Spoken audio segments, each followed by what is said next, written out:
Good morning friends. Physical education teacher എക്സാമുമായി ബന്ധപ്പെട്ട PYQ ഡിസ്കഷൻ്റെ 4ാമത്തെ ക്ലാസ്സാണിത്. അപ്പോൾ നമുക്ക് ക്വസ്റ്റ്യനിലേക്ക് കടക്കാം. എന്തിനെയാണ് പ്രധാനമായും ഇൻ്റർവൽ ട്രെയിനിങ് ലക്ഷ്യം വെക്കുന്നത്? ഉത്തരം എയറോബിക് അനേറോബിക് ശേഷി വർദ്ധിപ്പിക്കാൻ. ഇനി നമുക്ക് എന്താണ് ഇൻ്റർവൽ ട്രെയിനിങ് എന്ന് ഒന്ന് ഡീപ്പായിട്ട് നോക്കാം. തീവ്രമായ വ്യായാമ മുറകളും, അതായത് ഹൈ ഇൻറ്റൻസിറ്റി എക്സർസൈസാണ് തീവ്രമായ വ്യായാമ മുറകൾ. കുറഞ്ഞ തീവ്രതയിലുള്ള വിശ്രമവേളകളും അതിനാണ് റിക്കവറി പീരീഡുകൾ എന്ന് പറയുന്നത്. മാറി മാറി ചെയ്യുന്ന രീതിയാണ് ഇൻ്റർവൽ ട്രെയിനിങ്. അപ്പോൾ എന്താണ്?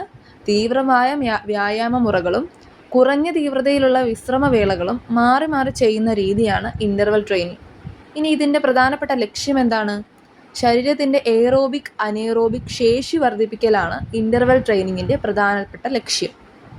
അടുത്ത ക്വസ്റ്റ്യൻ, ആർക്കാണ് ഗ്രീൻ സ്റ്റിക്ക് ഫ്രാക്ചർ കൂടുതലായി കാണപ്പെടുന്നത്? ഉത്തരം കുട്ടികൾക്ക്. കുട്ടികളിലെ അസ്ഥികൾ മുതിർന്നവരേക്കാൾ മൃദുവും വഴക്കമുള്ളതുമായതിനാലാണ് അവരിൽ ഗ്രീൻ സ്റ്റിക്ക് ഫ്രാക്ചർ കൂടുതലായി കാണപ്പെടുന്നത്. പച്ചയായ ഒരു മരക്കൊമ്പ് ഒടിക്കാൻ ശ്രമിക്കുമ്പോൾ അത് പൂർണ്ണമായും മുറിഞ്ഞു പോവാതെ ഒരു വശം മാത്രം പൊട്ടുന്നത് പോലെ കുട്ടികളിലെ അസ്ഥികളും ഒരു വശം മാത്രം പൊട്ടുകയും മറുവശം വളയുകയും ചെയ്യുന്നു. ഈ സാമ്യം കൊണ്ടാണ് ഇതിനെ ഗ്രീൻ സ്റ്റിക്ക് ഫ്രാക്ചർ എന്ന് വിളിക്കുന്നത്. അപ്പോൾ സാധാരണയായി 10 വയസ്സിൽ താഴെയുള്ള കുട്ടികളിലാണ് ഇത് ഏറ്റവും കൂടുതൽ കണ്ടുവരുന്നത്. ഓർത്ത് വെക്കുക, ഗ്രീൻ സ്റ്റിക്ക് ഫ്രാക്ചർ കൂടുതലായി കാണപ്പെടുന്നത് കുട്ടികളിലാണ്. അടുത്ത ക്വസ്റ്റ്യൻ, നേട്ടങ്ങളെ കൈവരിക്കാനുള്ള മനുഷ്യൻ്റെ പ്രേരണയെ എന്ത് വിളിക്കുന്നു? ഉത്തരം അച്ചീവ്മെൻറ്റ് മോട്ടിവേഷൻ. അപ്പോൾ എന്താണ്? നേട്ടങ്ങൾ കൈവരിക്കാനുള്ള മനുഷ്യൻ്റെ പ്രേരണയാണ് അച്ചീവ്മെൻറ്റ് മോട്ടിവേഷൻ എന്ന് പറയുന്നത്. അച്ചീവ്മെൻറ്റ് മോട്ടിവേഷനെ കുറിച്ച് നമുക്ക് ഡീറ്റെയിൽ ആയിട്ട് കുറിച്ച് നോക്കാം. പ്രതിബന്ധങ്ങളെ തരണം ചെയ്യാനും ഉയർന്ന നിലവാരം പുലർത്താനും കഠിനമായ ലക്ഷ്യങ്ങൾ നേടിയെടുക്കാനുമുള്ള ഒരു വ്യക്തിയുടെ ആന്തരിക പ്രേരണയാണ് അച്ചീവ്മെൻറ്റ് മോട്ടിവേഷൻ അല്ലെങ്കിൽ നേട്ട പ്രേരണ എന്ന് വിളിക്കുന്നത്. ഇനി ഈ സിദ്ധാന്തം, അതായത് പ്രധാനമായും ഈ അച്ചീവ്മെൻറ്റ് മോട്ടിവേഷൻ സിദ്ധാന്തം മുന്നോട്ട് വെച്ചത് ഡേവിഡ് മക്ലീലൻഡ് എന്ന് പറയുന്ന വ്യക്തിയാണ്. എന്ത് മൂല്യനിർണ്ണയം നടത്താനാണ് ചാപ്മാൻ ബോൾ കൺട്രോൾ ടെസ്റ്റ് ഉപയോഗിക്കുന്നത്? ഉത്തരം ഹോക്കി. വളരെ ഇമ്പോർട്ടൻ്റ് ആണ്, റിപ്പീറ്റഡ് ആയിട്ട് വന്നതാണ്, പഠിക്കുക. അടുത്ത ക്വസ്റ്റ്യൻ, ഒരേ ടെസ്റ്റ് പല ആവർത്തി നടത്തിയാലും അതിൻ്റെ മാർക്ക് വ്യത്യസ്തപ്പെടാതെ ഇരുന്നാൽ അതിലെന്താണുള്ളത്? ഉത്തരം റിലയബിലിറ്റി. അപ്പോൾ ഒരേ ടെസ്റ്റിൽ മാർക്ക് വ്യത്യസ്തപ്പെടാതെ ഇരുന്നാൽ അതിനെ റിലയബിലിറ്റി എന്നാണ് അറിയപ്പെടുന്നത്. അടുത്ത ക്വസ്റ്റ്യൻ, സ്വീഡിഷ് മസാജിൻ്റെ പിതാവെന്നറിയപ്പെടുന്നത് ആരാണ്? ഉത്തരം പെഹർ ഹെൻറിക് ലിങ്ക്. അപ്പോൾ സ്വീഡിഷ് മസാജിൻ്റെ പിതാവ് എന്നറിയപ്പെടുന്നത് പെഹർ ഹെൻറിക് ലിങ്ക് ആണ്. അപ്പോൾ നമുക്ക് മറ്റു 2 ഓപ്ഷനുകളിലേക്ക് കൂടി ഒന്ന് പോവാം. ആധുനിക ജിംനാസ്റ്റിക്സിൻ്റെ പിതാവ് എന്നറിയപ്പെടുന്നത് ഫെഡറിക് ജാൻ ആണ്. തെറ്റിക്കാതെ പഠിക്കുക. ആധുനിക ജിംനാസ്റ്റിക്സിൻ്റെ പിതാവ് എന്നറിയപ്പെടുന്നത് ഫെഡറിക് ജാൻ ആണ്. അടുത്തത്, ബാസ്കറ്റ്ബോൾ കണ്ടുപിടിച്ച വ്യക്തിയാണ് ജെയിംസ് നൈസ്മിത്ത്. തെറ്റിക്കാതെ പഠിക്കുക.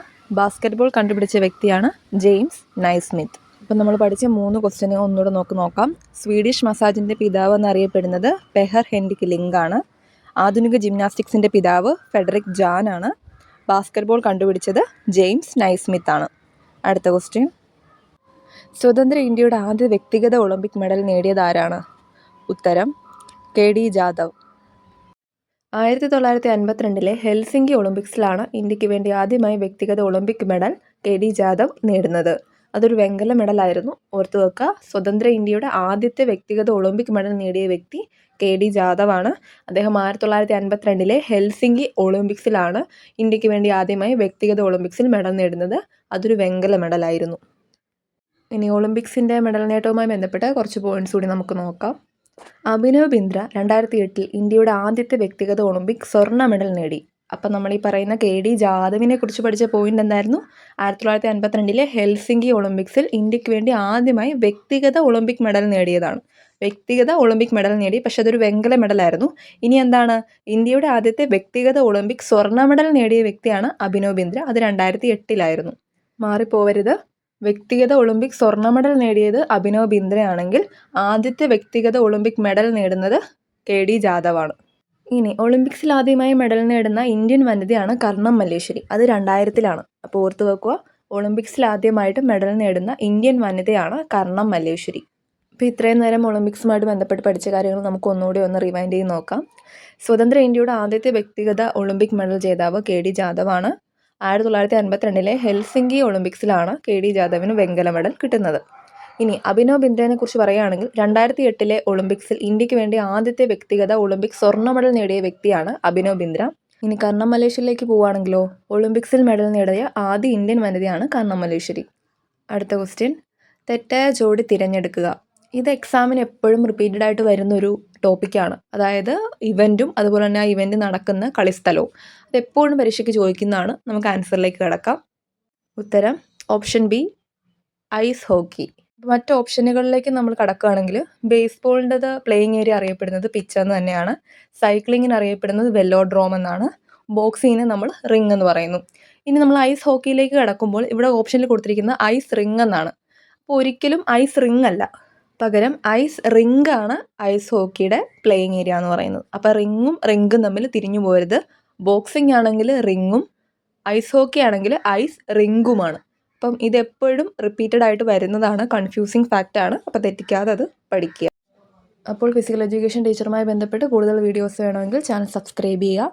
പിന്നെയും PYQ അപ്ഡേറ്റുകൾ ആവശ്യമുണ്ടെങ്കിൽ താഴെ കമൻറ്റ് ചെയ്യുക. Thanks for watching.